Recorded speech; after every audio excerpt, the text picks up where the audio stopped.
Inglaterra, la pequeña isla-nación que otrora fue dominada por conquistadores romanos, se alzó para convertirse en uno de los imperios más extensos y poderosos de la historia. Su influencia llegó a todas partes del globo, extendiéndose por los 5 continentes. Fue inimaginablemente grande.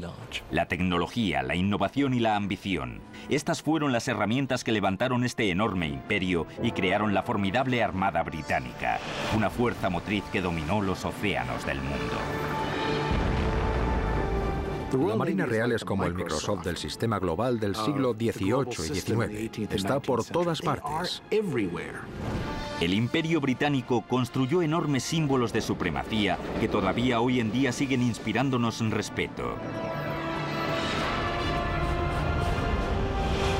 Pero los cimientos de ese imperio se levantaron sobre egos, sangre derramada y una sed inagotable de conquista.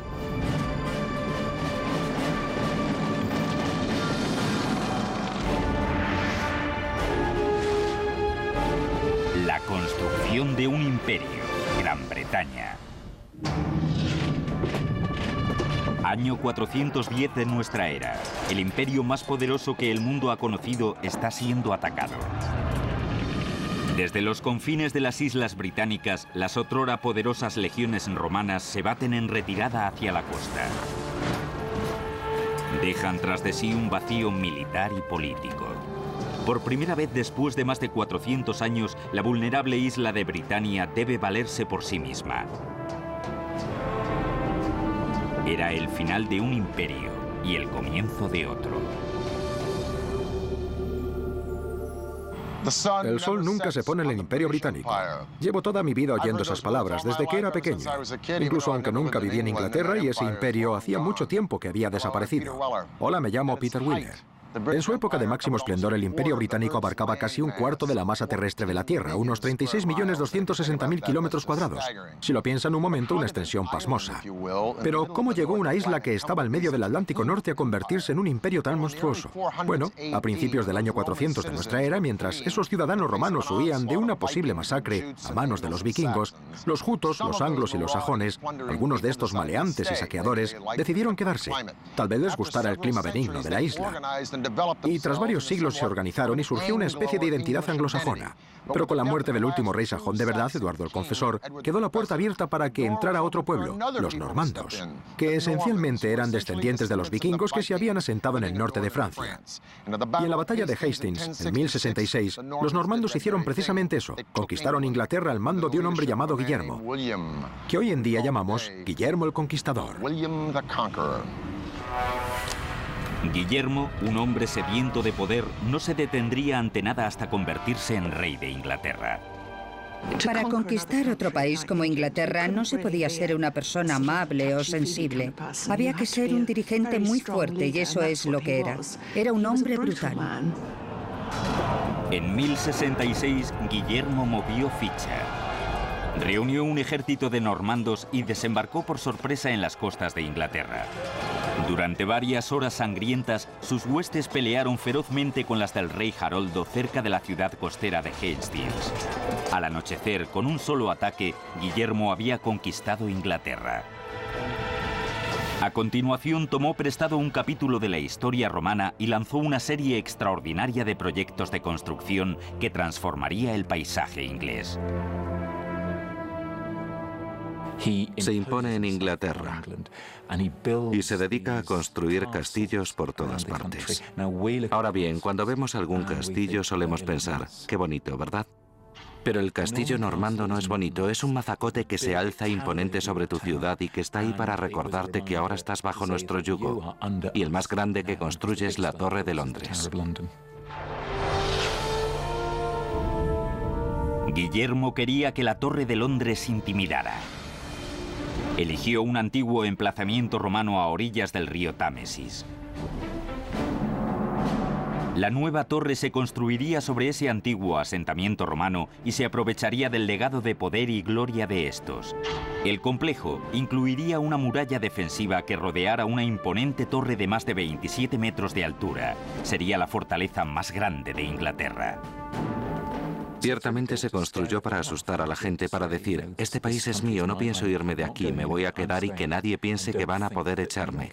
Por supuesto, a quienes les toca construir esto es a los lugareños, a los que obligaron y utilizaron como mano de obra esclava. En primer lugar, se construyó la barrera alrededor del complejo sobre los restos de la antigua muralla romana.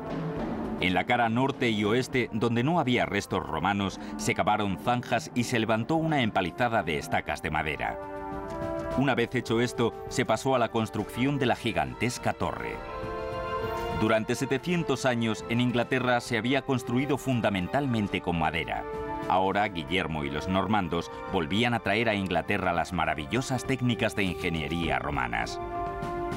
Como los romanos, Guillermo construiría su torre con piedra. No se fiaba de la calidad del material local, por lo que importó piedra caliza color crema de Francia. La estructura se soportaba a base de arcos románicos y bóvedas. En el interior de la majestuosa catedral de la torre se construyeron una serie de bóvedas de cañón cruzadas llamadas bóvedas de arista. Con este diseño se transmitía el peso a 4 pilares, lo que permitía abrir un gigantesco espacio para ventanas que iluminaran el imponente interior. Fue una gran gesta para la época porque los ingleses estaban acostumbrados a construir con madera, así que para ellos debió ser un milagro ver cómo se levantaba esta enorme estructura. Era realmente inexpugnable. Los muros eran tremendos y solo tenían pequeñas aberturas para mirar al exterior. Este castillo de aspecto temible sirvió de residencia real, fortín, bastión y prisión. La maniobra de intimidación se veía refrendada por una rápida y dura represión contra cualquiera que se atreviera a desafiar al rey. Venían hombres armados a tu aldea, a la puerta de tu casa, te sacaban a rastras de ella, te quemaban tu hogar, te quemaban tus campos, te dejaban sin nada y por supuesto mataban a mucha gente. En 1087, cuando estaban a punto de terminar la torre, Guillermo murió, finalizando así 21 años de turbulento reinado. Su imponente fortaleza sería un recordatorio de su visión y tiranía para los siglos venideros. A Guillermo le sucedieron una serie de reyes normandos que continuaron las obras del complejo. Pero tendrían que pasar más de 400 años para que la torre entrara en su fase más sangrienta. El rey que protagonizó esta etapa no era normando, sino perteneciente a la familia inglesa de los Tudores. Se convertiría en uno de los gobernantes más brutales y rapaces de la historia de Inglaterra. Su nombre, Enrique VIII. Los apetitos de Enrique VIII eran legendarios. Le encantaban los placeres de la mesa, las mujeres, el poder y anhelaba más que nada en el mundo un hijo varón que algún día heredara la corona.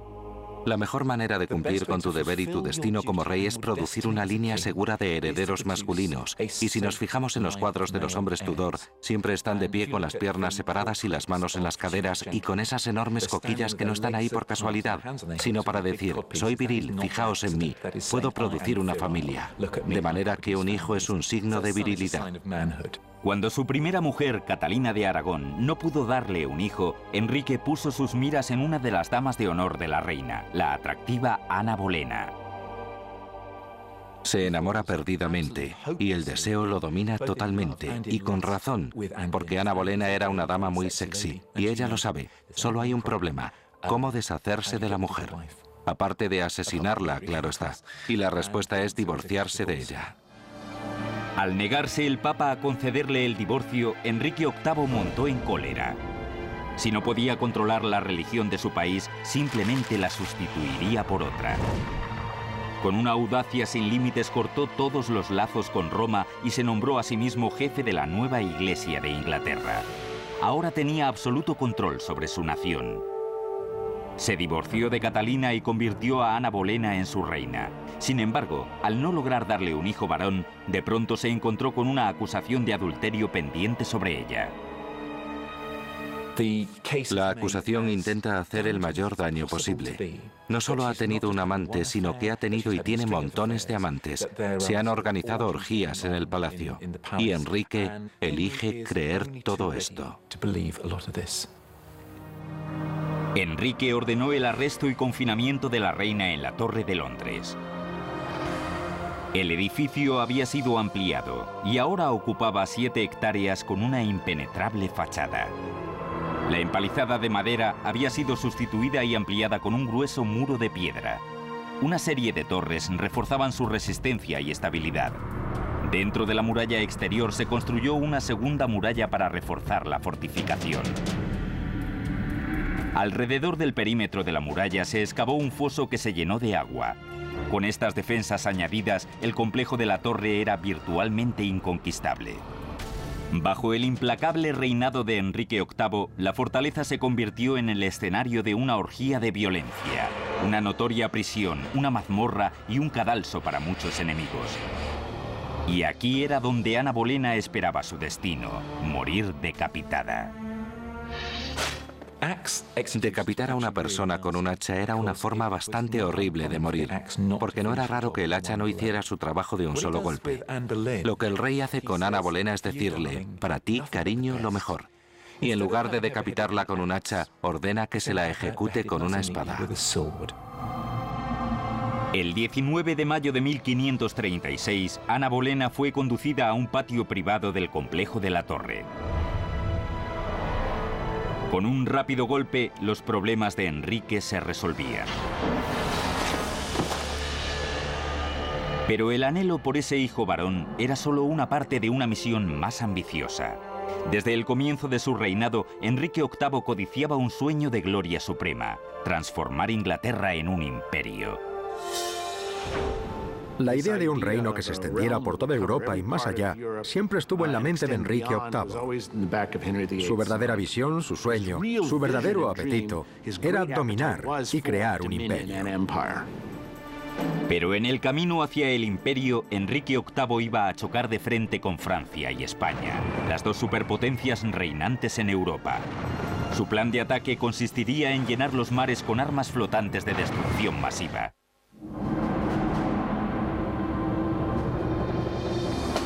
Verano de 1510. Un ejército de braceros peinan los bosques ingleses, reuniendo material para una colosal empresa en la marcha de Inglaterra hacia el imperio. Antes de que Enrique VIII pudiera conquistar la tierra, necesitaba hacerse dueño de los mares. Para ello se dispuso a transformar radicalmente los métodos bélicos, convirtiendo sus barcos en armas mortíferas. Es el primero en introducir armas pesadas en los barcos, en utilizar este tipo de armamento de asedio, de cañones destrozabarcos, algunos de ellos, que pesaban casi 1 tonelada, machacaban al enemigo hasta rendirlo. Estos cañones inmensos necesitaban naves inmensas. Enrique ordenó a sus ingenieros navales construir una nueva e imponente flota. Su eje, su buque insignia, fue uno de los primeros barcos de guerra. Era el Mary Rose. El Mary Rose representa la mentalidad de los estrategas navales de esa época. Montar a bordo cuantos más cañones mejor, apuntando en todas las direcciones posibles. Y eso es lo que el Mary Rose era, una plataforma de cañones. El Mary Rose presentaba una mejora pionera en el diseño de barcos de guerra: las troneras. La nave tenía agujeros o portañolas con sus cierres todo a lo largo de los costados. Por estas portañolas, los cañones disparaban el fuego de andanada. Los ingenieros navales ahora podían diseñar cubiertas enteramente pensadas para montar un arsenal. El armamento extra convirtió al Mary Rose en una máquina de matar. Fue toda una revolución en cuanto a diseño naval se refiere, y el Mary Rose fue una especie de pionero en esto. Hacia mediados del siglo XVI, Inglaterra marchaba a todo gas hacia la consecución de la supremacía naval. Pero Enrique VIII no tardó en toparse con un problema. El alto coste de armar sus barcos con cañones de bronce estaba agotando rápidamente las arcas del tesoro. Tenía que encontrar otro medio de producir esa artillería pesada que sus ejércitos y su marina necesitaban para ser más eficaces en el combate, pero a un coste más bajo. Y los cañones de hierro fundido eran la solución perfecta. Los cañones de hierro fundido costaban 5 veces menos que los de bronce. Pero hasta entonces no se había conseguido fabricar un cañón de hierro fundido que funcionara, aunque Enrique sabía cómo lograrlo. recurrió a Weald, la famosa región siderúrgica de Inglaterra, y dio una orden a sus ingenieros. La dificultad de fabricar una pieza de hierro fundido del tamaño de un cañón era el hecho de que, para empezar, el hierro tenía que fundirse a una temperatura mucho más alta. Solo había una manera de conseguir temperaturas lo suficientemente altas, empleando una maravilla de la ingeniería de la época, los altos hornos. En este tipo de horno, el coke y el mineral de hierro se cargaban por la parte superior de la cuba de piedra de 6 metros de alto. Una rueda hidráulica accionaba un fuelle gigante que inyectaba aire al fuego, alimentándolo hasta que alcanzara la increíble temperatura de 2200 grados, suficiente para fundir el hierro. Después, el arrabio o hierro fundido salía por una piquera situada en la base del horno, pasaba por un caño hasta colectarse en un molde enterrado con forma de cañón. Era una labor gigantesca en la que había mucha presión. Hacían falta carboneros que produjeran el carbón vegetal para el horno. Se necesitaban mineros que extrajeran el mineral de las minas. Obreros que trajeran el mineral y el coque al horno. En los siglos venideros, los cañones de Weald serían la envidia y el terror de todos los dirigentes europeos. La transformación fue tremenda. Le confirió a Inglaterra un poder y una ventaja tecnológica que ninguna otra potencia europea podía emular. En tan solo 30 años, Enrique VIII había convertido a su marina en la fuerza motriz de su reino, pero no viviría para haber logrado su gran sueño de conquista europea. Enormemente obeso, sus excesivos apetitos acabaron por traicionarle.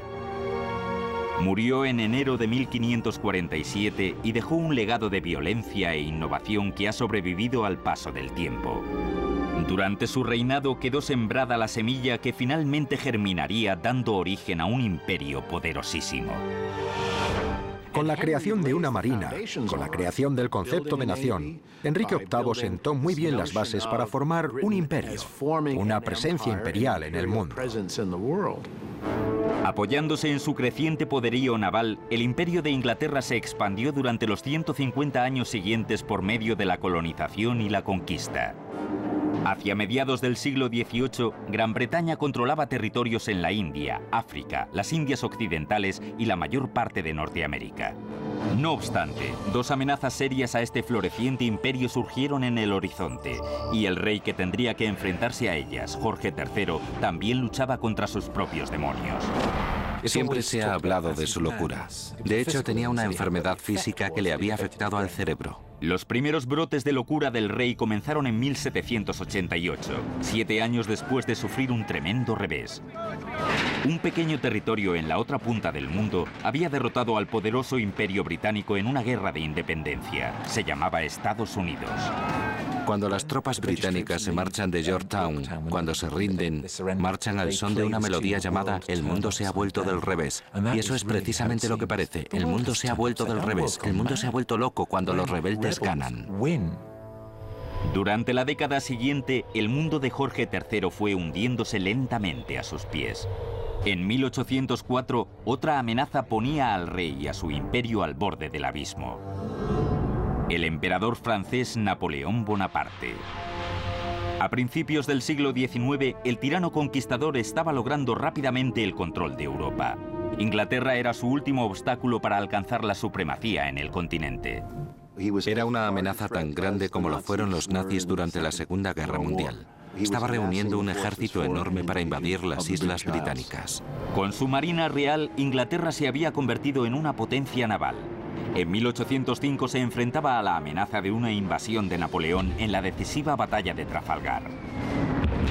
Gracias al empleo de unas audaces tácticas navales y a barcos tecnológicamente más avanzados, Inglaterra aniquiló a las fuerzas combinadas de Francia y España. Trafalgar confirma la supremacía naval de Gran Bretaña. Y los británicos se alzan como los maestros insuperables de esa tecnología naval. Pero cuando se produce la derrota final de Napoleón en 1815, el rey Jorge III ya está sumido permanentemente en la locura y no es más que una mera figura decorativa de la política. Ha perdido la cabeza completamente. Se queda ciego también. Deambula por los pasillos del castillo de Windsor. Lo tienen que alimentar como a un bebé. Va desaliñado. No sabe en el día que vive. Muy triste realmente. Para entonces, Inglaterra estaba cerca de ser una superpotencia basada en la supremacía de su ingeniería naval. Sin embargo, sería gracias a la superioridad técnica en otro campo lo que catapultaría definitivamente al Imperio Británico al dominio global. El siglo XIX marca el comienzo de un periodo de avances inéditos de la ingeniería desde los tiempos de los romanos. En el siglo XIX, Gran Bretaña se ha convertido en un titán industrial rebosante de riqueza. Su monumental éxito se debió a un periodo de asombrosos inventos técnicos que primero se exportaron por todo el imperio y que luego se impusieron en todo el mundo. Es difícil pensar en otro periodo de la historia en el que haya habido tanta creatividad en lo que a tecnología se refiere, tantas ganas de experimentar con las posibilidades de las máquinas, de la ingeniería, de la arquitectura. En el pasado, los imperios se habían construido a mano. Ahora los británicos dominarían su territorio con las máquinas. Las innovaciones de la ingeniería como el hierro fundido y la conversión del barco de guerra en una sola entidad balística y ofensiva con cañones transformó la armada inglesa que, a su vez, transformó a Inglaterra en un imperio. Y ese imperio militar y comercial que se extendía desde Europa a Asia, desde las Américas hasta África, dominó los mares. Pero, ¿qué pasaba en tierra? ¿Por qué a principios de 1800 la producción en Gran Bretaña se había disparado, pero el país no disponía de los medios terrestres para distribuir los productos? Pues bien, en 1782 un hombre llamado James Watt perfeccionó un motor que funcionaba con vapor. Pero hubo de pasar 40 años para que un tal George Stephenson y su hijo Robert cogieran ese motor y con una caja de fuego, una caldera, un pistón y un extraordinario invento llamado chimenea, produjeran una locomotora llamada Rocket que se desplazaba sobre unos raíles a la fastuosa velocidad de 46 km/h. El ferrocarril revolucionó el transporte comercial terrestre. La locomotora Rocket no era la primera locomotora, pero sus extraordinarias prestaciones demostraron que los trenes de vapor iban a ser la fuerza del futuro. La clave de su velocidad estaba en su motor. Los gases calientes generados por el carbón que se quemaba en una caja de fuego pasaban por una serie de tuberías de cobre y hacían hervir el agua de una cámara. Esto generaba vapor que se elevaba hasta la cúpula de la caldera y que pasaba por una válvula reguladora de presión hasta un cilindro. La enorme presión del vapor accionaba una biela que movía las ruedas de la locomotora, propulsando la máquina hacia adelante. Al eliminar el vapor de escape por una chimenea en lugar de hacerlo por un cilindro, podía entrar aire fresco a la caja de fuego y avivar la combustión. Este avance permitía que la locomotora alcanzara velocidades asombrosas. De todas las locomotoras que se idearon en esa época, es la que realmente tendrá un futuro. Es cierto que pasará por mejoras de todo tipo, pero es la base para las locomotoras del siglo siguiente.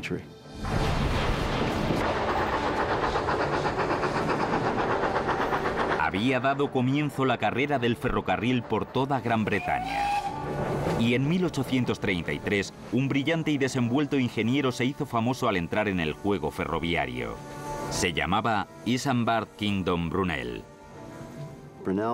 Brunel era todo un personaje, vestía impecablemente, tenía una mujer guapísima, era una celebridad y sabía explotar eso en su ventaja. También era un obseso del trabajo y no sabía delegar en nadie. Brunel tenía una visión audaz para su ferrocarril. Sería el proyecto más ambicioso de la historia. Una red ferroviaria gigantesca que conectara a toda Inglaterra. Lo llamaría Great Western Railway. Y estaba decidido a que fuera la red de trenes más rápida del mundo. Las vías tenían que estar colocadas donde apenas hubiera pendiente, para que los trenes pudieran correr mucho más. La velocidad implicaba que habría que atravesar las montañas en lugar de pasar por encima de ellas, lo cual llevó a otra maravilla de la ingeniería, el túnel de Box Hill. Fue necesario esencialmente perforar la roca. La longitud del túnel era algo así como de medio kilómetro, lo cual es realmente asombroso para la época. Es un túnel realmente importante, incluso desde el punto de vista actual. Brunel reunió centenares de peones irlandeses para excavar el túnel. Primero se perforaron una serie de pozos desde lo alto de la colina utilizando dinamita para volar la roca. Una vez hechos los pozos, bajaban los peones en cestas y excavaban a mano utilizando herramientas rudimentarias. Con caballos y poleas se subía el material extraído hasta el exterior.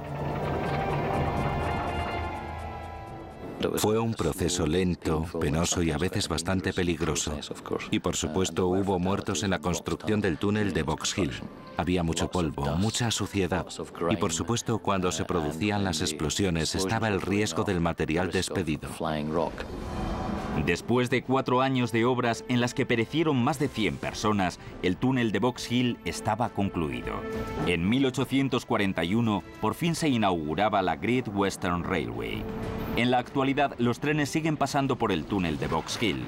La moda del ferrocarril que Brunel contribuyó a crear se extendió al resto del imperio, consolidando la supremacía de Inglaterra alrededor de todo el mundo. La red ferroviaria de mediados del siglo XIX, primero en Inglaterra y después en otras partes del mundo, era una verdadera maravilla. Los trenes eran grandes, ruidosos, sucios, pura fuerza, y representan la velocidad, representan la conquista del espacio y del tiempo y son literalmente prodigios de la ingeniería. Gracias al arrollador éxito del ferrocarril, Gran Bretaña se situaba a décadas de distancia del resto del mundo en cuanto a tecnología e ingeniería moderna. El imperio se aproximaba rápidamente a su máximo esplendor. Pero un increíble revés, asestado a su centro neurálgico, iba a conmocionar a Gran Bretaña hasta la médula.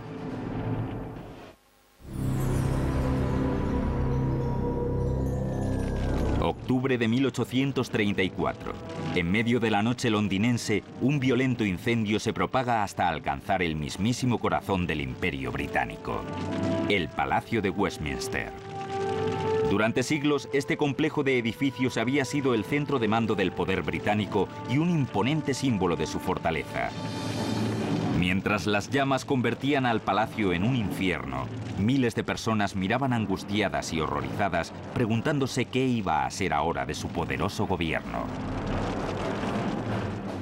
El incendio de 1834 asestó un duro golpe al centro neurálgico de la política del Imperio Británico. El Palacio de Westminster siempre había logrado mantenerse en pie a pesar de los pesares, desde finales del siglo XI, durante el reinado de Guillermo el Conquistador.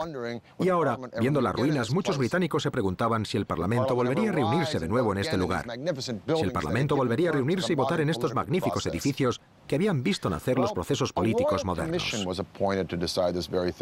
Pues bien, se nombró una comisión real para discutir precisamente esto y la Comisión Real decidió que sí, que el Parlamento sería reconstruido en el mismo lugar. Pero ahora surgía una cuestión algo más peliaguda. ¿Qué aspecto deberían tener los nuevos edificios? ¿Estilo neogótico francés, italiano o inglés? ¿Deberían ser de estilo perpendicular isabelino Tudor o renacentista inglés? Se produjo una especie de guerra civil que duró 2 años hasta que en 1836 la Comisión Real eligió de entre más de 97 propuestas el plan de un hombre llamado Charles Barry, un admirador del Renacimiento italiano. Pero Barry combinó esos elementos con el neogótico y nos dio esto, el Parlamento tal y como hoy lo conocemos. Un batiburrillo de estilos, pero aún con todo un batiburrillo magnífico. Partiendo de las ruinas del viejo Parlamento, los arquitectos británicos diseñaron un edificio gubernamental de proporciones increíbles. 2 veces más grande que el Capitolio estadounidense.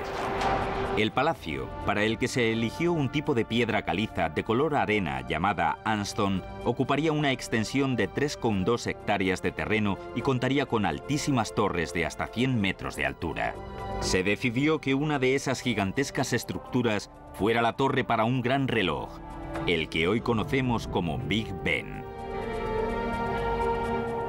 En el siglo XIX ya es posible medir el tiempo de una manera más exacta, y el tiempo es importante, el tiempo es oro. Y en el siglo XIX surge una especie de obsesión por la puntualidad. Así que si se va a construir el último grito en edificios, sí, una torre con un reloj es lo suyo. Cuando el astrónomo real George Airy anunció sus especificaciones para el reloj, todo el mundo se quedó pasmado. Sería el reloj más grande y más ambicioso que el mundo había visto. Pues bien, Airy quería un reloj de una gran excelencia. Por ejemplo, una de las cosas que exigía era que no se retrasara más de un segundo cada 24 horas. Y además que los informes de su exactitud fueran telegrafiados río abajo al observatorio de Greenwich 2 veces al día. Ahora bien, esto no era la era de la información del siglo XXI. Y para un relojero digital no sería para tanto. Pero que un relojero del siglo XIX fabricara un reloj tan grande para una torre gigantesca, con un mecanismo pesadísimo para dar la hora, con unas manecillas de ese calibre, con esa precisión y esa exactitud, un reloj que iba a estar expuesto a la lluvia, al viento, a los elementos, segundo tras segundo, hora tras hora, semana tras semana, año tras año, era absolutamente inimaginable. Esto sí que era pedir la luna. Así que el Parlamento, con razón, le pidió a Airy si podía idear un plan que fuera un poquito más razonable y menos caro.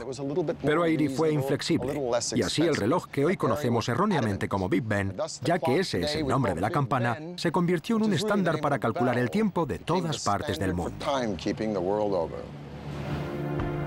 Asombrosamente, fue un relojero aficionado llamado Edmund Beckett Denison quien diseñó el famoso reloj cuando los demás expertos no lograron cumplir los requisitos de precisión milimétrica.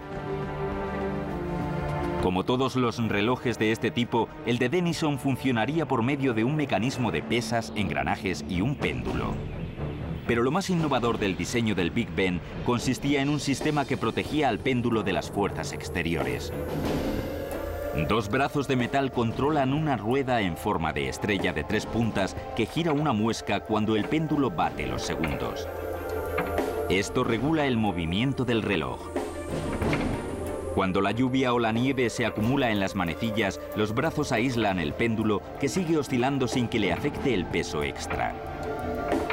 Para ajustar la hora del reloj, los cronometradores solo tenían que echarse mano al bolsillo. Se utilizaban peniques para ajustar la precisión del reloj. Añadiendo o quitando una de estas antiguas monedas en el péndulo, se podía adelantar o atrasar el reloj 2/5 de un segundo en 24 horas. Mediante ese brillante aunque sencillo método, el reloj se hizo famoso en el mundo entero como una maravilla de la puntualidad inglesa. La torre del reloj del Parlamento, que es el centro del imperio, tiene una peculiar y poderosa importancia simbólica. Es como si hasta el tiempo estuviera gobernado por los británicos. Además del reloj, se necesitaban una serie de campanas para marcar el paso del tiempo y una enorme campana central para dar la hora. George Mears se encargó de fabricar la gigantesca campana según las instrucciones precisas de Denison, y así es como vino al mundo el Big Ben, con unas increíbles 13 toneladas de peso. En 1858, los londinenses salieron a la calle para aplaudir el paso de la enorme campana en su camino hacia la torre del reloj. Desde entonces, ha llenado Londres con su distintivo tañido. Londres creció tremendamente. Era realmente la primera conurbación a gran escala del mundo. Y como ciudad, tenía que tener sus símbolos. Y el mayor de todos, el más icónico, era el edificio del Parlamento y el Big Ben como símbolo del poderío y la fuerza del Imperio Británico. Hacia mediados del siglo XIX, Gran Bretaña había establecido el patrón de oro para los logros tecnológicos. Pero bajo el reinado de una joven e ingenua reina, Londres sufriría una crisis que pondría a la ciudad al borde del desastre. En 1837, una adolescente toma las riendas del imperio más poderoso de la Tierra. Su ascensión al trono estuvo marcada por la polémica en toda Gran Bretaña. Tanto sus súbditos como su gobierno la consideraban una niña consentida, impetuosa e inmadura para gobernar. Era la reina Victoria. Tenía solo 18 años cuando subió al trono y los 2 primeros años de reinado fueron muy difíciles. De hecho, era bastante impopular. Poco parecía indicar que esta muchacha inmadura se convertiría en un venerado símbolo del inmenso poder del imperio. Su transformación se produjo al casarse con su primo Albert en 1840. Fue amor a primera vista. Toda su vida había estado esperando a que llegara alguien en quien apoyarse metafórica y por supuesto literalmente. Y Albert supo llevarla de la mano y ayudarla a madurar. Ya entonces el imperio se extendía por todo el mundo, desde Norteamérica hasta Australia. Albert y Victoria buscaron la grandeza en el campo de la ingeniería y la tecnología, sabiendo que estos avances eran cruciales para expandir su imperio. Ninguno lo fue más que la nueva tecnología del telégrafo. Tenemos un imperio que abarca literalmente todo el mundo. Se hablaba de la eliminación del espacio y el tiempo por medio del telégrafo eléctrico. La industria del telégrafo floreció en todas partes con Gran Bretaña a la cabeza. Durante la mitad del siglo XIX se tendieron más de 155.200 kilómetros de cables de acero de telégrafo. Ahora era posible enviar un mensaje desde Gran Bretaña a la India en cuestión de horas. Se había construido la primera autopista de la información del mundo, y con ella el imperio podría consolidar su poder de manera más eficaz que antes. Era una empresa gigantesca, sin duda. Algo simplemente inconcebible antes de que se hiciera. Los avances de la ingeniería no solo unificaron el imperio, también desencadenaron una bonanza industrial sin precedentes. La gente del campo acudía en masa a los centros urbanos para aprovecharse de las ofertas laborales. Y mientras la productividad se disparaba, también lo hacía la población de su centro neurálgico, Londres. Al principio del siglo XIX, la población se situaba en 1 millón de personas, mientras que hacia la década de 1850 ya era de 2 millones y Londres no estaba diseñada para esto. La gente vivía hacinada, realmente parecía un gallinero. Londres bullía de gente. Ante la superpoblación y el hacinamiento, los problemas de saneamiento se propagaron como el fuego.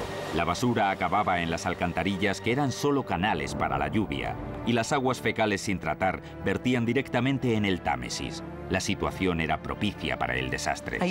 Cabría pensar que el Támesis, siendo un gran río, era una manera estupenda de eliminar la basura de Londres. Pero desgraciadamente el río también abastecía a la ciudad de agua.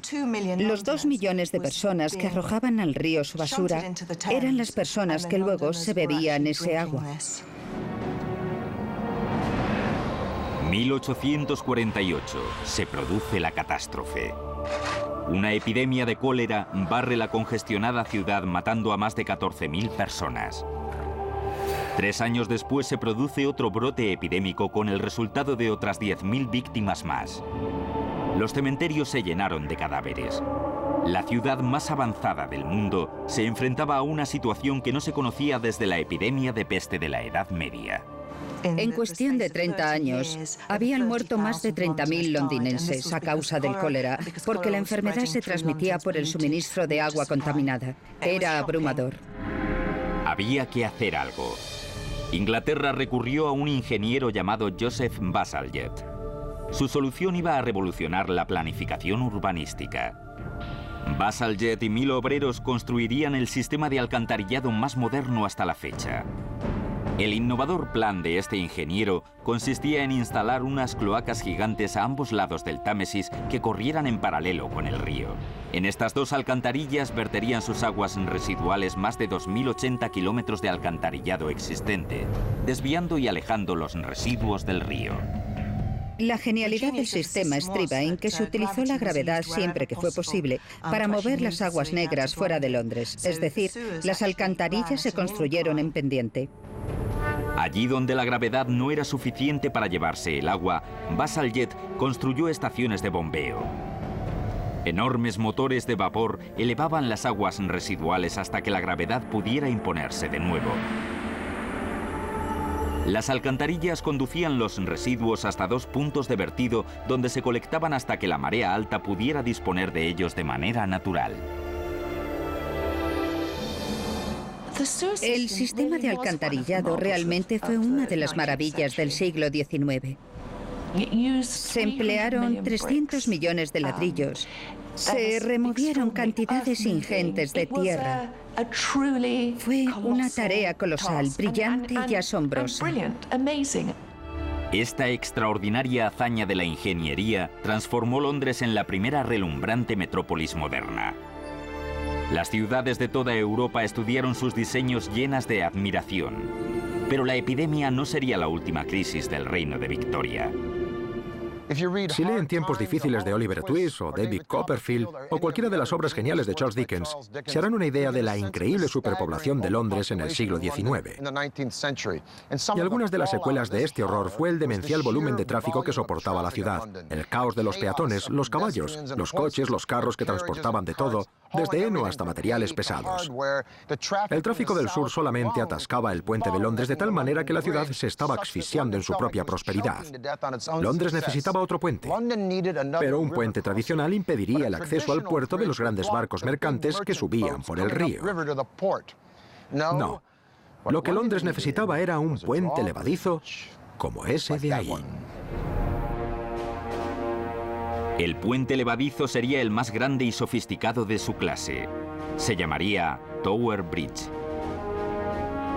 La estructura es de acero sólido, forrada de piedra para que hiciera juego con la cercana Torre de Londres. Cuando el puente se construyó, las levas o básculas de 1.200 toneladas se levantaban gracias a unos motores de vapor. La fuerza hacía girar unos piñones sobre una cadena de acero curvada unida con remaches a la cara externa de las vigas. Un eje sólido giraba cuando el piñón levantaba la estructura. Las levas se elevan hasta un ángulo de 83 grados para permitir el paso de los barcos. El puente tardaba solo un minuto en levantarse, así que era una increíble hazaña de la ingeniería. Hicieron falta más de 400 hombres y 8 años para construir Tower Bridge. Hoy es uno de los puentes más famosos y emblemáticos del mundo. A pesar de que Albert fue la fuerza impulsora de estas asombrosas obras de ingeniería, no vivió lo suficiente para verlas terminadas. Falleció en 1861, dejando inconsolable a Victoria. El sufrimiento de la reina Victoria fue algo nunca visto. Durante casi 10 años, Victoria se mantuvo aislada de su país.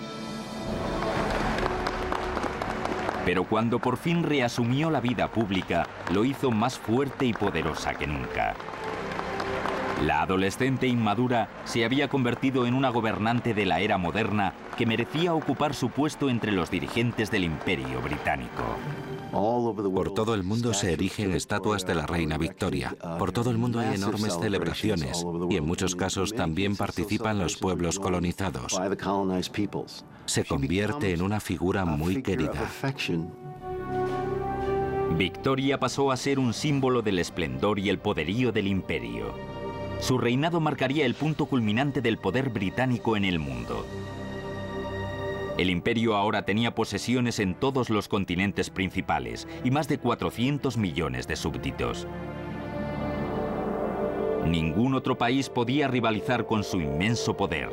Fue el imperio más extenso que el mundo había conocido hasta entonces. La reina Victoria murió en 1901, en los albores del siglo XX. Gobernó un reino de una extensión, un optimismo, una confianza y un espíritu innovador inéditos. El Imperio Británico había conducido a la humanidad hacia la era moderna, con su producción en masa, su rapidez en el transporte y las comunicaciones. El mundo nunca volvería a ser el mismo. Todos los países y las culturas que hay en la actualidad en este planeta se han beneficiado de una manera u otra de la visión y la imaginación de los británicos. Puede que el sol se pusiera por fin en el Imperio Británico, pero en vista de los milagros de la era moderna, el sol nunca ha lucido tan brillante como ahora. Para el canal de Historia, se despide Peter Wheeler.